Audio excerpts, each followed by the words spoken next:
the birthday card that ended everything. My name is Eleanor. I turned 72 last spring.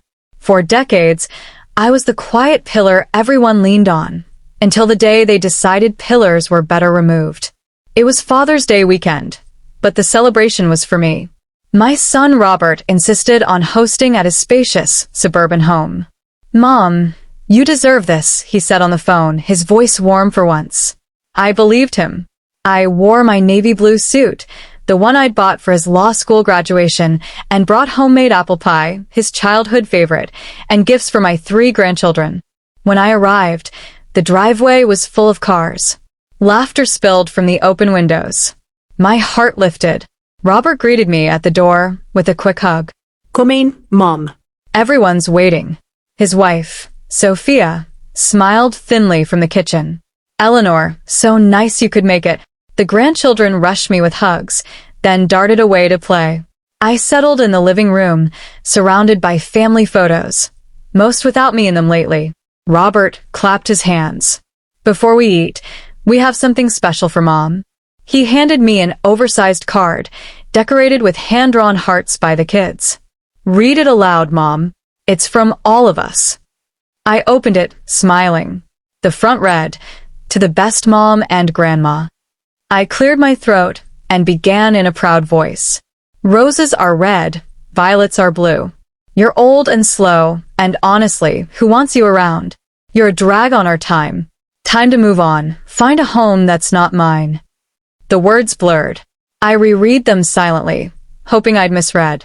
But no, below the cruel rhyme. "We love you from afar. Happy Father's Day from your tired family. P.S. We've found a nice assisted living place nearby. You'll thank us." Silence. Then Robert snorted. Sophia covered her mouth, shoulders shaking.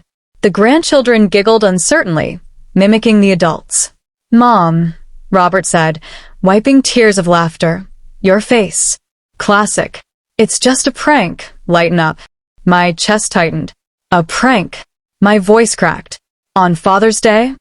Sophia shrugged. "We thought it'd be funny. You've been clingy lately, coming over unannounced, commenting on how we raise the kids. We have lives, Eleanor." Robert nodded. "And honestly, Mom, you're not getting any younger. That place has activities, nurses. You'd fit right in. We even toured it." I looked at my grandchildren.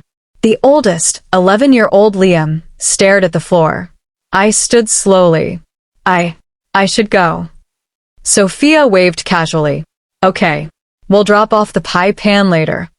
I drove home numb. That night, I sat in the dark kitchen where I'd once fed Robert every meal, where I'd sewn his school uniforms late into the night after his father left us when he was 5. I cried until dawn, but tears turned to steel. Robert never knew the full story of my sacrifices. When his father abandoned us, I worked 3 jobs. Waitress by day, seamstress by night, tutor on weekends. I saved every penny for his college. When he wanted law school, I remortgaged our tiny house. When he married Sophia, I paid for the rehearsal dinner and half the honeymoon, $18,000 I'd hidden from everyone. Then came the grandchildren. I babysat free for years while Sophia needed a break. When Robert's firm struggled during the recession, I sent $1,200 monthly, just in case. They never asked how I afforded it on my pension and savings. But the biggest secret? My late Aunt Beatrice, childless and wealthy, left me her entire estate when she died 12 years ago. A quiet portfolio of stocks, bonds, and 2 rental properties downtown. I never touched the principal. It grew to over $1.2 million while I lived modestly, still sending money to my son. They thought I was broke. They thought I needed them. The next morning, I called my financial advisor. "Freeze all automatic transfers to Robert's account. Effective immediately." Then my lawyer. "Rewrite the will. Everything goes to charity for single mothers and a trust for my grandchildren, accessible only at 30, and only if they've maintained real contact with me for 5 years prior." I wrote 2 letters. To Robert, "You called me a drag, but for 40 years I carried you. I paid for your education, your wedding, your emergencies. I was never a burden. I was your foundation. Now you'll stand on your own. I'm moving to the villa in Tuscany that Aunt Beatrice left me. Don't contact me for money. If you want a mother, earn her respect first. To Sophia, you laughed while my heart broke. Enjoy the silence of a house without my checks. I left the letters on their porch with my key. Then I booked a one-way flight to Florence. First class. I sold the family home quietly and donated most proceeds to a women's shelter. 6 months later, I sat on my terrace overlooking olive groves, sipping espresso. Robert called once, begging, "Mom, the mortgage, the kids' school?" I hung up.